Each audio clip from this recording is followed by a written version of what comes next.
As usual, I like to open up with the bombshell. So this game scored a net negative golden number.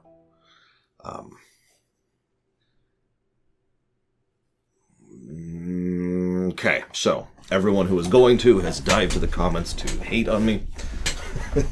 I'm kidding. I actually don't get that all that much. Mostly I get people who either have a reasonable response and say, oh, I don't agree with you and this is why, which is actually awesome, by the way. I appreciate that.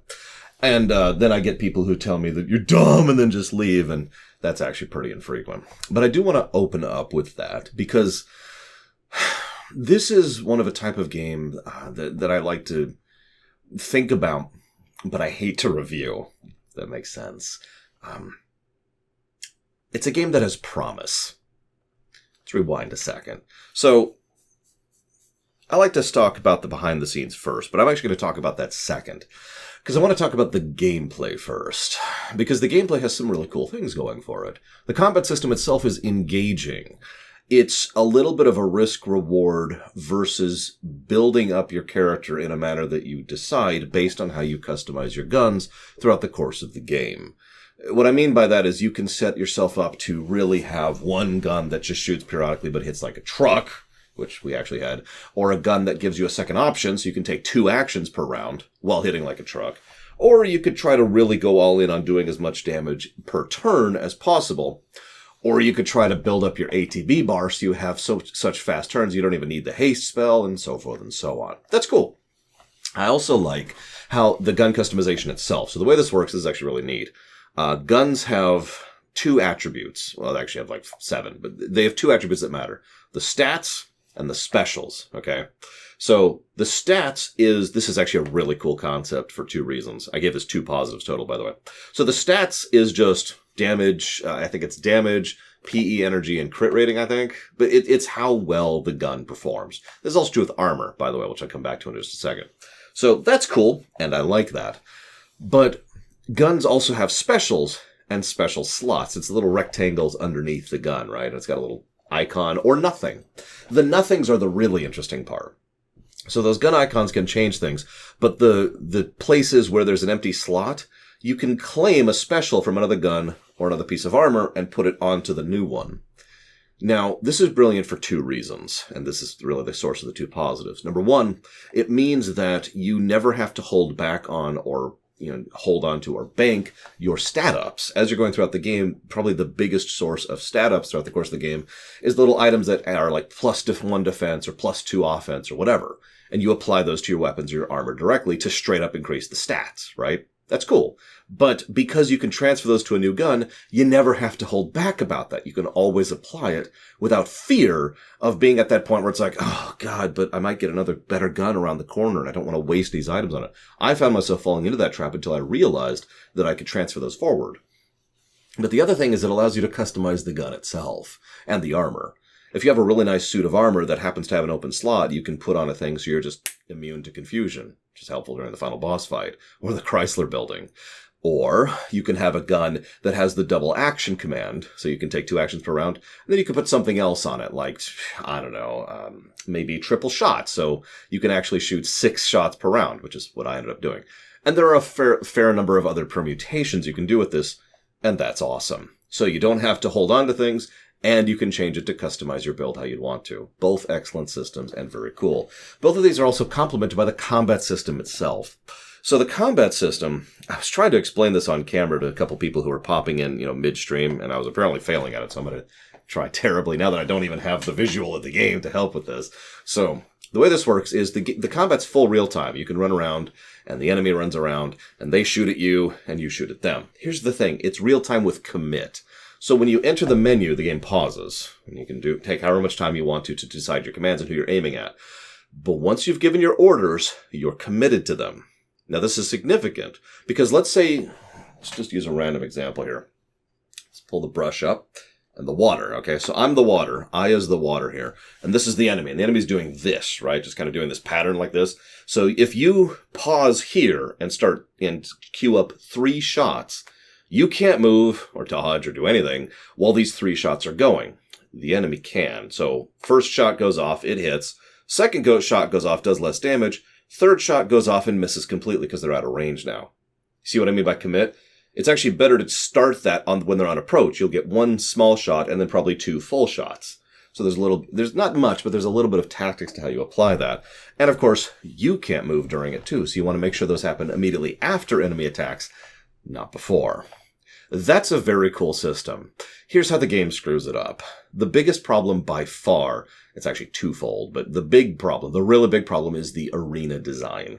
Anybody who's ever watched me cover any of the FPSs is a really good example of this, knows exactly how big and how much thought and effort and care and design goes into arena design. I call it that because that's the Doom term for it. But arena design just means designing the terrain around an encounter. Any game where the terrain matters, in Final Fantasy Tactics, what is what height and what tiles have what status effects and where, that's arena design. In like Dishonored, for example, you've got an open square and you've got these things you can climb up to and you can get over here and all that. And this is all part of one encounter. That's arena design. In a game like this, arena design boils down to how much room you have to maneuver. And that's actually it. And that's the problem. The only variable that the arena has to the game is where you can run to. And I'd say probably about close to 75% of the arenas in this game are really small in a game all about dodging and positioning. And you see the problem.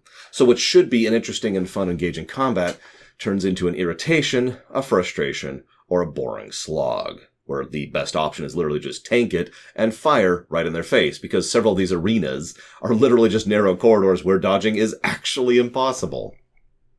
The other 25% of the time, it's awesome. And I noticed this especially, this was about when I got to the hospitals, when this really started coming out for me. Because I noticed there are a few arenas in the hospital which are nice, big, open arenas, and all of a sudden I managed to get through an entire counter without getting hit once. I know this because I was at 1 HP the entire time. I was testing the stealing mechanics of the melee weapon. So that was actually kind of fun.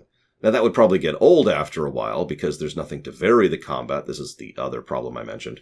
But at the very least, those kind of large open spaces really worked for this kind of combat system. It's a shame they're in the minority. The other problem I mentioned is more a problem of absence than a problem of presence. It's kind of the Dragon Age 2 problem. The combat is fun, but simple. There's no real depth to it. You move to dodge, and the enemies do attacks to hit you, and they have varying things that they'll hit. Like there's a spiral attack, and there's a line attack, and there's a spread attack, there's a wave attack, you get it.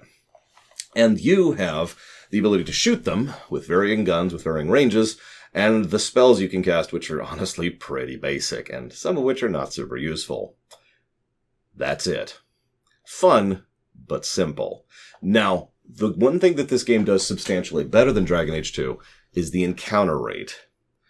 Now, I could talk more about things this game does badly, and I probably should. I could talk about the visual distinction problem, how in some cases it's very, very difficult to see chests, for example.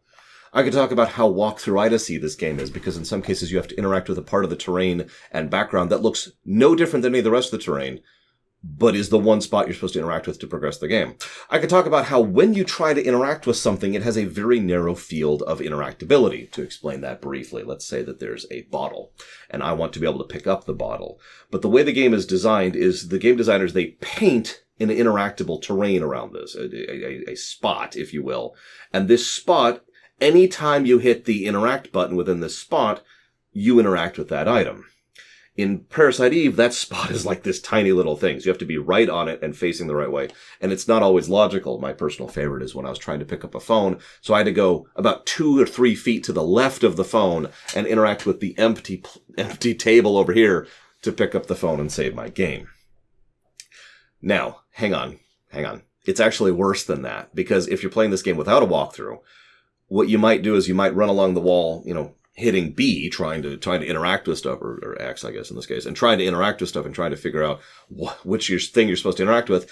And you might skip right over that paintable terrain and not interact with the thing you needed to interact with. This actually happened to me multiple times until I went and looked up at a walkthrough and says, it was the thing that I was at earlier. Cute. That happened more than once. It's also a little bit of a murky game purely from a gameplay perspective. It's actually great visually from a narrative perspective. It gets across the ideas of the New York City and it's got the modern aesthetic too, which we'll talk about later. But from a gameplay perspective, the visuals kind of suck and the interactability kind of sucks and the walkthrough system kind of sucks.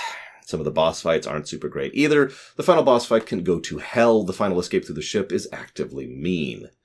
How many of you didn't even notice the save point before the escape through the ship? I'm going to raise my hand because I didn't until someone pointed it out to me. I didn't know it was there. It's got some of the other problems of the era. Unskippable cutscenes and honestly a pretty poor localization. But here's the thing, and this is when we're going to drift into the behind the scenes and why I think people like this game. Because I would understand if you come into the comments and say, Laura, I actually really like this game. In fact, I had quite a few people in the stream tell me that. And even though I gave this game a net negative, which I stand behind, I could see why people would enjoy it. One of the things that Square was doing just prior to this, actually, in the early to mid 90s, was they were doing what I personally call bucket game design, okay? So what they did, I actually have a mug here, so I'm going to use this. So what they would do is they would have all these game design ideas and story ideas, thematic ideas and concepts. And that's probably too loud, so I apologize. And all of these ideas were stuff that they just, had in the bucket. And then they would reach out. I'm going to do this quietly now because I didn't realize it was going to be that loud. And they would say, this is an idea. But what would happen is these wouldn't come out unilaterally. There would be some bleed over because all of these games all kind of came from the same bucket, if that makes any kind of sense. It's a weird way to do design. It's something that Japanese offices do semi-often. If you've heard me talk about Resident Evil 4 and the Mega Man series, you've already heard me talk about this concept because this happened all the time in Capcom. There were several games that came out of this particular bucket. These include Secret of Mana, Chrono Trigger, Final Fantasy VII, Xenogears, and Parasite Eve. All of these games share tiny little tidbits of DNA with each other, and it's more obvious the more you think about it. Some of them are very overt. The parallels between Eve and Genova are very obvious. The parallels between Eve and Cloud are very obvious.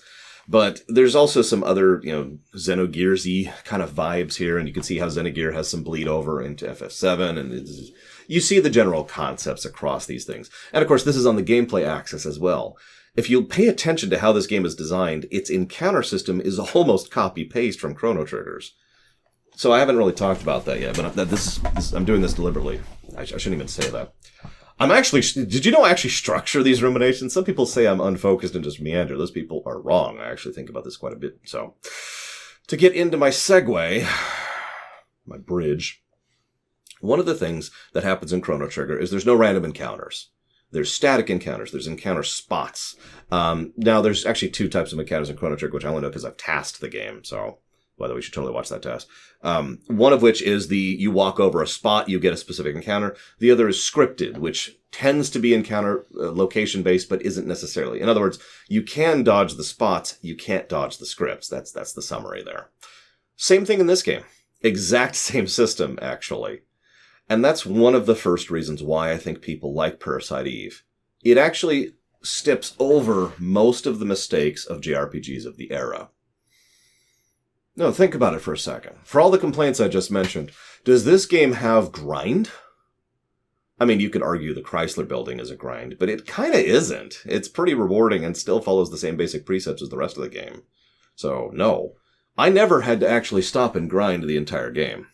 I did get lost a few times, but that's an unrelated thing that's part of dungeon design, which we already talked about. But I always felt like I was at roughly the power curve I should be at. No having to stop and go mulch face in order to progress, which is related to the fact that there's no random encounters. So if I did get lost in a dungeon, I don't have to have someone jumping in my face trying to stab me every 5 feet like Breath of Fire 2 or FF7 or a bajillion other games, because there are no random encounters. There's other pitfalls the game kind of jumps over, but you get the general concept. The game does more not wrong than I would expect it to. So even though the game did end up on a net negative, if this game did a lot of the things that other JRPGs of the era were doing, it would be substantially more negative. And The review system is trying to take into account the whole game, which includes the Chrysler Building and all the optional content. So, like New Game Plus and all that, the EX mode. So it makes a bit of sense when you look at it and say, well, if you don't care about any of that and you just want to play a good game, well, this is absent all these irritations. Cool. Which brings me to the second thing that I think this game does well, and that's the narrative axis. Now, I actually have very little to say about the narrative of this game. Believe it or not. I mean, Daniel is awesome. Aya was awesome and then stopped being awesome. I think she is best characterized by the scene where she's in the middle of the opera where everyone's burning down and she just body blocks this guy down so he'd be safe. And that's probably the best scene for her in the entire game, which is interesting because the intro itself is probably the best section of the entire game on both axes. It immediately gets its hook into you. Cop, New York City, going to an opera. Oh my God, what's going on? Fire, fire, fire. Starts talking weirdly to you, the main character. Go through a quick but relatively well-designed dungeon with its own little internal loops, thanks to the key system. And you get to see and talk to several people, which you don't for most of the rest of the game. And you get to have an insight into how the mechanics of the combat work. And you get to have your little boss fight with the alligator, and then you're done. It's good. It's good on both axes, and I'm with it, absolutely. But then we get into the rest of the story and the rest of the plot, which is about the powerhouse of the cell, apparently. Now, one of the things I've been told many times is this game suffered pretty badly from localization, and I agree completely. As someone who's actually studied localization passively and actively at many points in time, especially this period of history, pretty much from about FF4 to about FF12, I'd say, so that gap of the SNES to the PS2 era. This game does not have good localization. It's understandable English, but it's very clear that a lot of this was being turned into English by people who didn't really understand what they were translating, and it shows. The tone of the story is made comical by this. I actually gave a positive to story because of how comically stupid the story was, which isn't really a good thing, but I mean, take what you can get, right? And some people say that's deliberate, and near as I can tell, the answer to that is no, it's not deliberate. It's just because of the result of this. This is how this game is being presented. You're the only one who can take this nuke up there. But don't worry, the helicopter's on autopilot. Anyways, the point here being that narratively the game does several things that are unique. They may or may not be good or bad, that's a matter of opinion, but they are definitely unique. How many modern-day RPGs do we have at this point in time? 3? I feel like there's another one on the SNES, unless we're counting Star Ocean, which I don't think really qualifies. So we've got Earthbound. Was Arcanum out? I don't think Arcanum was even out at this point, which isn't a modern day game. It's a steampunk game. So I guess we're down to 2. There's someone jump in the comments and feel free to correct me on this, but it's a rare thing. So the mere existence of a modern day RPG is engaging in its own right. That is, after all, one of the reasons FF7 did well. One of like 15 reasons, but still. The idea of a modern day, technology exists, computers exist, kind of an RPG, was engaging to people. And duh, right? Cyberpunk, Shadowrun. I don't think I need to say anything else about that. So I'm with that. It also tries to do a few things different that were kind of unique at the time by making Aya the main character and actually making her fairly competent, at least until about the halfway point of the game. But also, the way that the game was trying to tell a more sci-fi story as opposed to a fantasy story. How much that succeeds or fails is also on you. I don't really have any thoughts to give about that one, except that it's okay, because the work references Dawkins, so it's legit. I've never read the book. I should go ahead and mention that. But this brings me to my final thoughts. I have talked extensively about multiple games that I think could use ports, remasters, and remakes. Getting a game ported forward is awesome because it's a game that's perfectly good as is. It's just we need it in a modern system. Getting a game remastered is a game that has some rough edges but can be polished out and then ported to a modern system. Getting a game remade is a game that has severe issues and would need to be remade from the ground up, but still has enough core elements to be worth a remake. And that's this game. I think there's a lot of really cool ideas here. I think with some modern touches and modern gameplay designs with different camera usage and different controls, better arena design, more variety to enemies and enemy attacks, probably even expand the customization system with regards to stat distribution and the gun customization, and polish up the dungeons so that they're a little bit better designed in terms of visual distinction, as well as the constant need for the camera to bounce all over the place to make it even more confusing than it already was. I think we would have a genuinely awesome game. And that's my final thoughts. Now, I did this on purpose. For those of you who don't watch the streams, which I know is a decent chunk of you, I scheduled Parasite Eve, Metal Gear Solid 1, and Super Mario RPG right next to each other. And that's because all three of these games have something in common. They are beloved games that I don't like that much, by memory. So tomorrow we're going to start Metal Gear Solid, and after that we're going to start Super Mario RPG. See you next time.